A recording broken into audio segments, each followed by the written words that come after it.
혹시 사람 만나는 게 힘든데도 싫다는 말을 못해서 더 힘든 사람 있나요? 부탁 들어주고 웃어주고 괜찮다고 하고 그 자리에서는 다 넘기는데 집에 돌아오는 순간 갑자기 숨이 턱 막혀요. 왜 나는 또 이랬지? 내가 왜 이렇게까지 했지? 누가 나를 괴롭힌 것도 아닌데 이상하게 눈물이 나요. 그냥 너무 지쳐요. 내 마음이 어디 있는지도 모르겠고 나도 사실 힘들어 그 한마디가 목 끝까지 차오르는데 끝내 못하겠고요. 근데 더 슬픈 건 상대는 내가 그렇게 애쓴 줄도 모른다는 거예요. 나는 오늘도 좋은 사람인 척하느라 또 한 번 나를 버렸거든요. 그리고 여기서부터 팩트 하나만 말할게요. 이건 착한 성격이 아닙니다. 불안한 관계에서 살아남던 방식이 성인까지 이어진 거예요. 그래서 친절해도 편하지 않고 양보해도 후회가 남고 참아도 고마움이 아니라 당연함만 돌아오죠. 그러다 결국 혼자 상처받고 혼자 폭발합니다. 오늘은 딱 두 가지를 분리해서 볼 거예요. 진짜 착함인 성숙한 착함과 착함처럼 보이지만 사실은 나를 갉아먹는 미숙한 착함. 여기 구분이 되면 인간관계가 진짜로 달라집니다. 당신이 혹시 이런 패턴이 있는지 바로 체크해 볼게요. 누가 부탁했을 때 머리로는 싫은데 입은 먼저 응이라고 말한 적 있나요? 그리고 집에 와서 뒤늦게 분노가 올라오는 거요. 아, 내가 왜 그랬지? 다음부터는 안 그래야지 다짐해놓고 다음에 또 똑같이 하는 거요. 이게 반복되면 스스로를 더 미워하게 돼요. 나는 왜 이렇게 바보 같지? 나는 왜 거절을 못하지? 근데 이건 의지 문제가 아니라 자동 반응이에요. 자동 반응이란 말은요, 나쁘다는 뜻이 아니라 그만큼 오래된 방식이라는 뜻입니다. 미숙한 착함의 첫 번째 특징은 내 마음 확인이 없다는 거예요. 부탁이 들어오면 내가 가능한지, 내가 원하는지 이런 확인 없이 그냥 반사적으로 맞춰요. 근데 사람은요, 마음을 계속 밀어내면 어느 순간 버티는 척하다가 무너집니다. 두 번째 특징은 겉으로는 친절한데 속에는 청구서가 생긴다는 거예요. 나는 이렇게까지 했는데 너도 그만큼 해줘야 해. 이게 말로는 안 나와도 마음속에서는 계속 계산이 돌아요. 세 번째 특징은 한 번에 크게 주고 한 번에 크게 무너진다는 겁니다. 처음부터 10을 줘요. 상대가 자기도 모르는 사이에 이 사람은 원래 이렇게 해주는 사람이구나 라고 학습해버리죠. 그러다가 상대가 6만 돌려주면 그때부터 억울해요. 나만 진심이었나? 내가 만만한가? 결국 폭발하거나 손절합니다. 그리고 손절하고 나서 또 죄책감이 와요. 내가 너무했나? 내가 예민했나? 이게 미숙한 착함이 사람을 지치게 하는 방식이에요. 남도 힘들게 하지만 결국 제일 괴로운 건 본인입니다. 여기서 질문 하나 할게요. 왜 이런 방식이 반복될까요? 왜 우리는 성인이 돼서도 이걸 멈추지 못할까요? 답은 간단해요. 거절하면 사랑을 잃을 것 같고, 싫은 소리 하면 관계가 깨질 것 같고, 상대가 실망하면 내가 버려질 것 같고, 그 불안이 너무 커서 그래요. 그래서 뇌가 결론을 내려버립니다. 맞춰야 안전하다. 좋은 사람이어야 버려지지 않는다. 이 결론은요, 많은 경우 어릴 때 만들어져요. 어릴 때는 진짜로 관계가 생존이었으니까요. 근데 지금은요, 맞춰야만 안전한 세계가 아니잖아요. 그런데도 뇌는 익숙한 방식으로 자동운전합니다. 그래서 인간관계가 유난히 지치고 사람만 만나면 은하가 사라지는 느낌이 드는 거예요. 이걸 가장 잘 보여주는 게 직장, 친구, 가족이에요.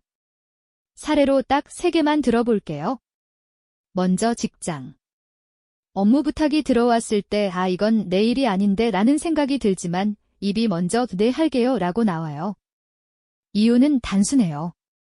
싫은 소리 했다가 평가 나빠질까 봐, 분위기 깨질까 봐, 나만 예민한 사람 될까 봐. 그래서 결국 야근하고 속으로는 쌓이고 어느 날 한 번 크게 폭발하거나 갑자기 퇴사 충동이 오죠. 두 번째, 친구 관계. 친구가 늘 갑자기 연락해서 도와달라고 해요. 당신은 늘 도와줘요.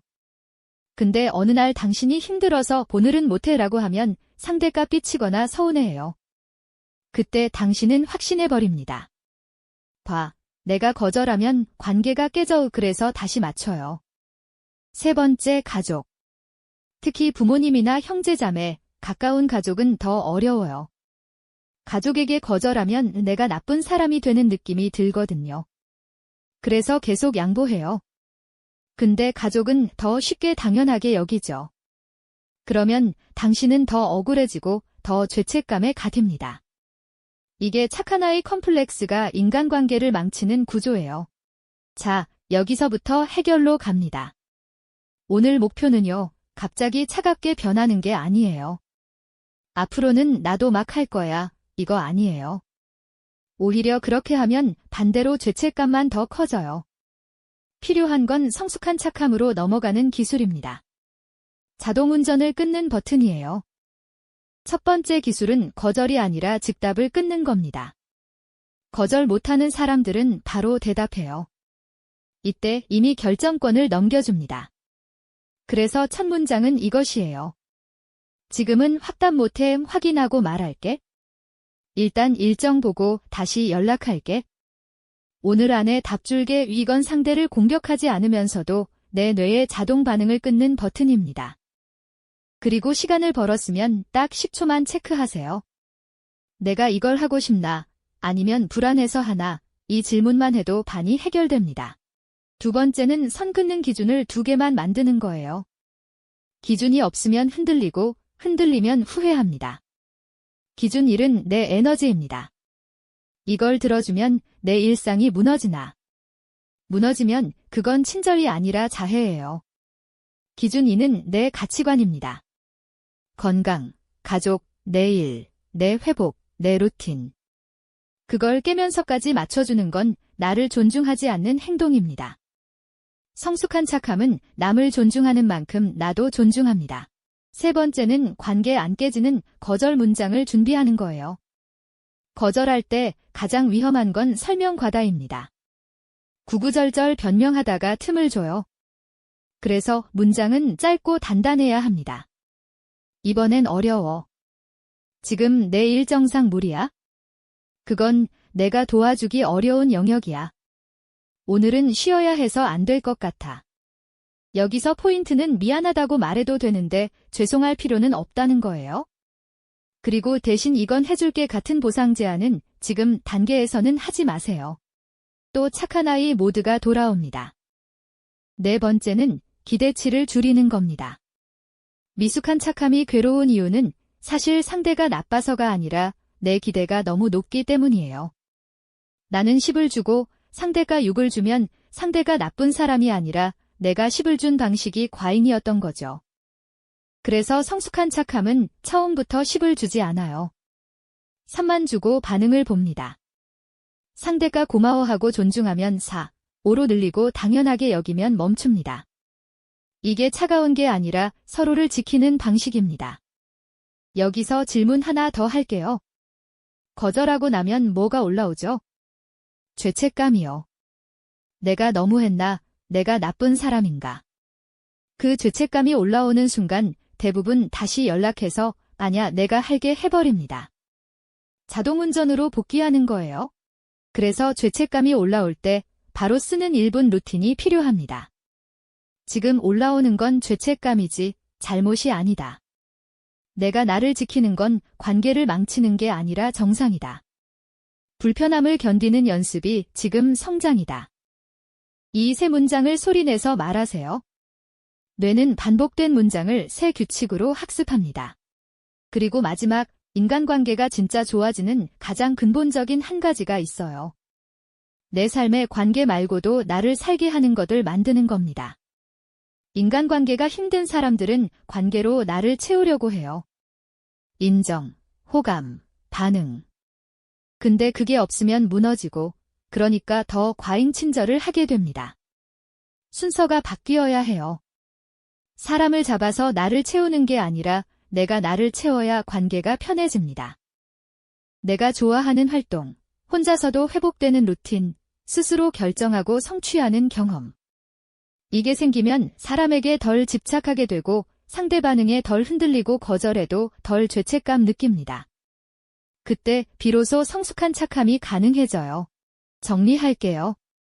당신이 착해서 이렇게 된 게 아니라 예전에 당신이 그렇게 해야만 관계를 잃지 않을 것 같아서 그랬던 겁니다. 근데 이제는 그 방식이 당신을 지치게 만들고 있잖아요. 오늘부터는 착한 사람이 아니라 나를 버리지 않는 사람이 되세요. 그게 진짜로 관계를 바꾸는 시작입니다. 오늘 영상이 도움이 됐다면 구독과 좋아요 눌러주시고요. 다음 영상에서는 비교와 열등감 때문에 관계에서 더 작아지는 이유, 그리고 상대 반응에 덜 흔들리는 실제 문장을 더 구체적으로 알려드릴게요.